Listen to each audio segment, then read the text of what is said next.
Bonjour tout le monde, bienvenue sur Post Ciné, la chaîne du passionné.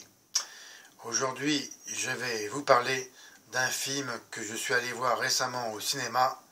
Il s'agit de Le Hobbit, la bataille des 5 armées. Est-ce qu'on va bien voir?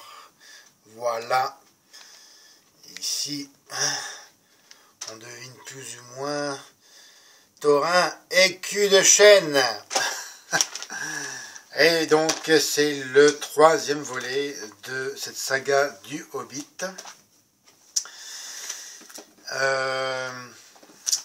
Je vais vous dire tout de suite pour la 3D, comme cela ce sera fait.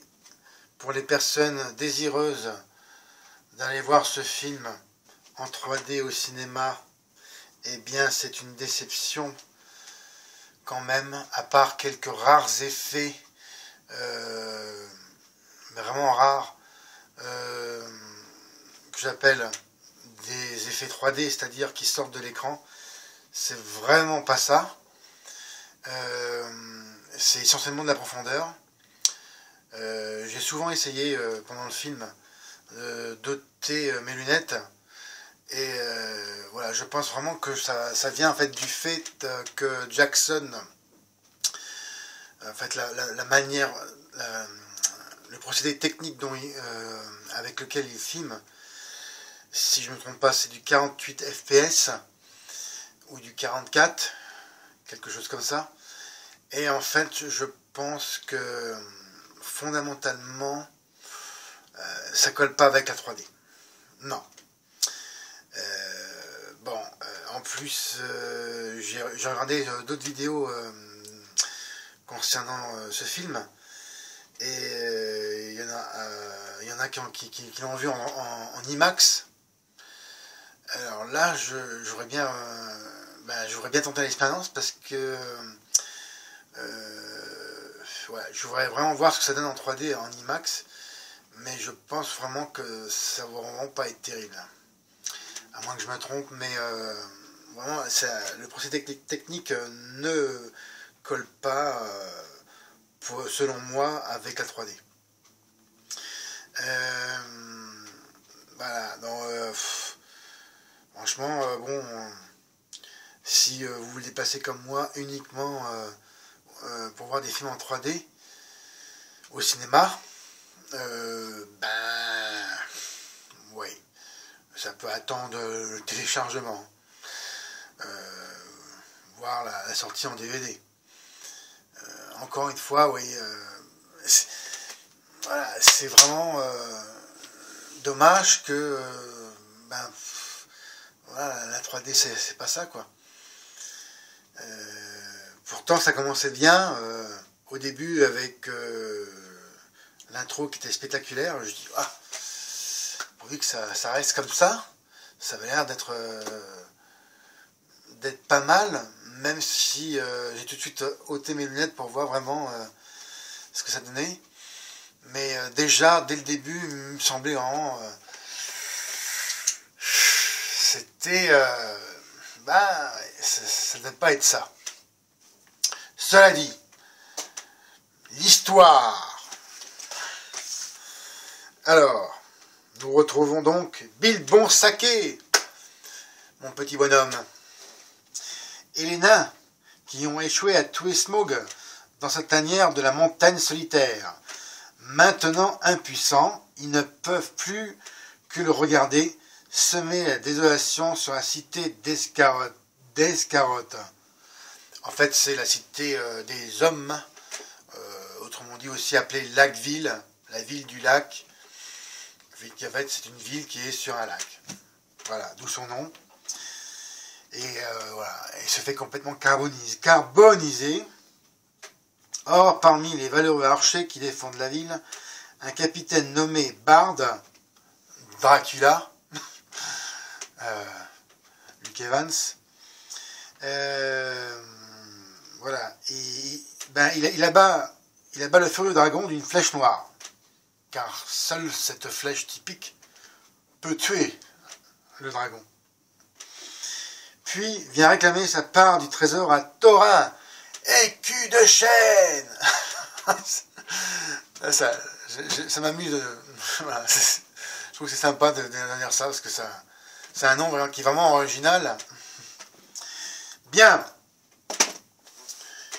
Eh bien, pour moi, le principal souci de ce film, mis à part un 3D, je reviens alors à la désolation de Smaug. Eh bien voilà, l'intro de la bataille des 5 armées, eh ben en fait, elle n'aurait jamais dû être avec le combat avec le dragon, qui pour moi, elle aurait dû rester dans la désolation de Smaug.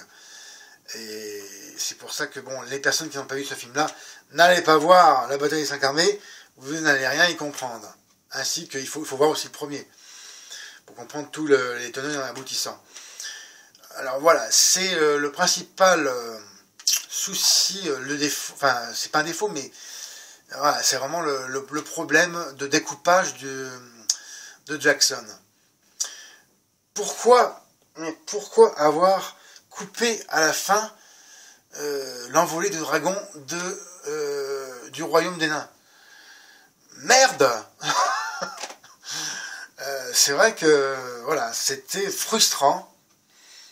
Et voilà, ça aurait été vraiment logique de mettre cette scène-là d'intro, de la laisser dans la désolation de Smaug, mais jamais couper brutalement un film comme ça. Ça, vraiment, je déteste. Mis à part aussi d'autres choses qui ne vont pas, alors je fais un peu le contraire. Hein. Aujourd'hui, je parle d'abord des choses qui ne vont pas, après, je finirai par les bonnes choses. Bon, ça revient au même. Hein.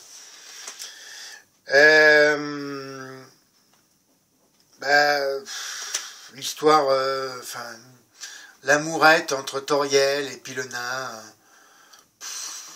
c'est con, c'est con. C'est nunuche, quoi. Ça porte rien, l'histoire, et puis c'est niais. Ça n'a aucun intérêt. Ainsi que les relations entre Legolas et son père, le roi, je sais plus qui, là, qui est, pour moi, qui est plus prétentieux, il n'y a pas. Les rapports père-fils sont nuls. Bon. Aussi un truc qui m'a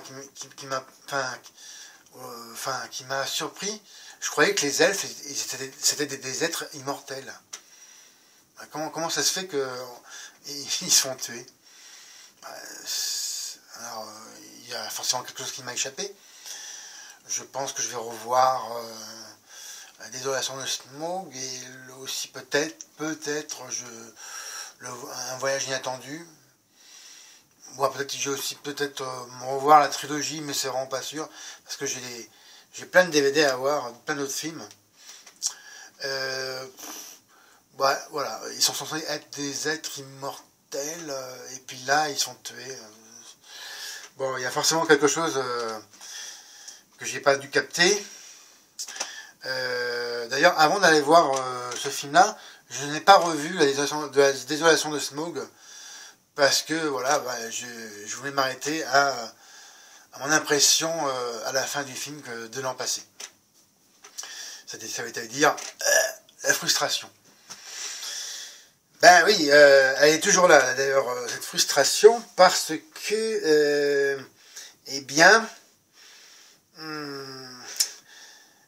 le milieu du film, pour moi, c'est creux. J'ai l'impression qu'il y a au moins une demi-heure de film qui aurait pu être enlevé facilement. En y repensant, voilà, je n'ai pas trouvé quelque chose, un film, c'est pas de l'ennui, si vous voulez, mais c'est, voilà, la caméra elle tourne, elle va par-ci, elle va par-là, on passe d'un endroit à un autre. Bon, j'ai l'impression en fait ça tourne, voilà, mais pour moi il y a une demi-heure d'inconsistance. Cela dit, les bons points, et j'y viens, ils sont aussi importants que les mauvais, hein, mais le jeu d'acteur, le doublage, rares sont les personnes qui en parlent dans les critiques. Je vais vraiment bien insister là-dessus, parce que en France, voilà, on parle du fait, tout est acquis, hein, on va au cinéma, bon voilà, c'est doublé, c'est normal, la post-synchronisation, c'est normal, c'est un dû. Franchement, je voudrais savoir si tous les films sortaient en version originale avec les sous-titres, est-ce qu'on irait au cinéma? Moi le premier non. Parce que ouais, non, je ferais pas l'effort d'aller voir un film en sous-titrage. Déjà que je fais l'effort de le faire pour comprendre certaines scènes d'action avec les commentaires audio de réalisateurs dans certains films. Mais oui, je pense qu'il n'y aurait pas beaucoup de monde qui irait au cinéma. Et bien là encore, les voix correspondent bien aux acteurs. Il y a vraiment un très bon jeu. J'ai vraiment voilà, un bon jeu d'acteur dans le doublage qui correspond au personnage. Le jeu d'acteur, voilà, bon, à part Legolas et puis son père, j'ai trouvé vraiment sans intérêt. Mention spéciale à Evangeline Kate Lily, que j'aime bien, une bonne actrice, même si elle a un rôle pas terrible, mais voilà, j'aime bien son jeu. Et les autres sont vraiment corrects. Mention spéciale aussi à l'acteur qui fait Thorin, je crois que c'est Richard Armitage, si je ne me trompe pas. Et bien sûr Martin Freeman dans Mon cher Bilbon, qui est vraiment pour moi le personnage le plus attachant, qui vraiment joue bien. J'ai vraiment d'ailleurs plus accroché cette trilogie-là que la précédente, où vraiment il me sortait par les yeux l'autre là qui faisait Bilbo, oui, ça va être ça, Bilbo, son nom m'échappe, et puis l'ensemble de la saga j'avais pas vraiment accroché. Mais alors voilà, donc vraiment je suis dans l'ensemble satisfait d'être allé au cinéma, malheureusement déçu pour cette 3D, pas du tout à la hauteur. Les scènes de bataille sont fantastiquement bien tournées. Bravo Monsieur Jackson, rien à redire. Des trouvailles aussi concernant les trolls et autres bestioles, je ne veux pas rentrer dans les détails. C'est sympa, mais j'aurais voulu justement un peu plus de profondeur concernant les créatures diverses et variées qu'on trouve dans le film. Bon, un petit manque là-dessus. Alors, je ne sais pas s'il y aura, à mon avis, peut-être qu'il y aura une version longue et que j'achèterai en DVD collector, parce que je veux vraiment revoir ce film. Voilà. Dans l'ensemble, c'est un bon film, idéal pour aller en famille d'ailleurs, pour le temps des fêtes. Il remplit son contrat. Il n'y a pas à redire, mais voilà, il y a une confusion aussi à la fin. C'est voilà, c'est un peu le foutoir hein, dans la bataille, je le dis. Mais reste vraiment tient la route. Et mis à part bon, ben, quelques défauts encore à redire dans certaines scènes comme pas un défaut, mais enfin, je pourrais dire un défaut, ou quelques imperfections dans les rapports entre les différents personnages, peut-être un manque de cohésion, je pense, mais bon, c'est pas tant que ça, en y repensant. La musique du film, très bonne.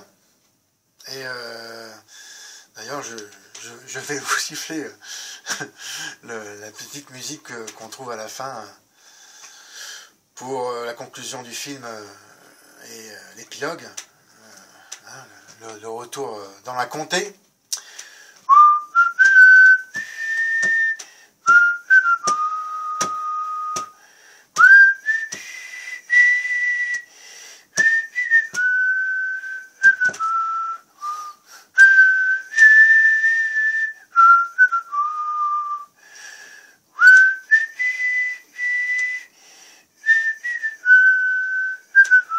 Ouais, c'est onirique, bordel.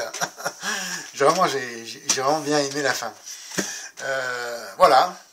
Eh bien, écoutez,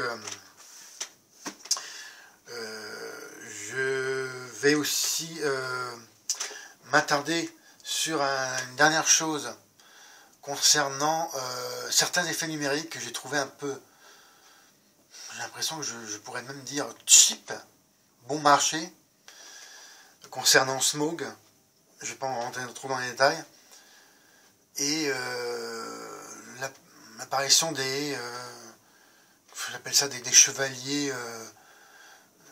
je sais pas, les chevaliers noirs. Les chevaliers fantômes, quelque chose que je pourrais dire comme ça. Je trouvais ça assez... ouais, pas bon marché, mais moyen. Et la note finale du film, pour moi c'est un 15/20. C'est vraiment un bon moment passé, chez soi ou au cinéma. 3D, ben déception, mis à part quelques effets rares. Je dis 11-12, allez 12/20 tout cassé, 15 pour le film. Le contrat est rempli. Jackson a vraiment fait un boulot chiadé, bien fait dans l'ensemble.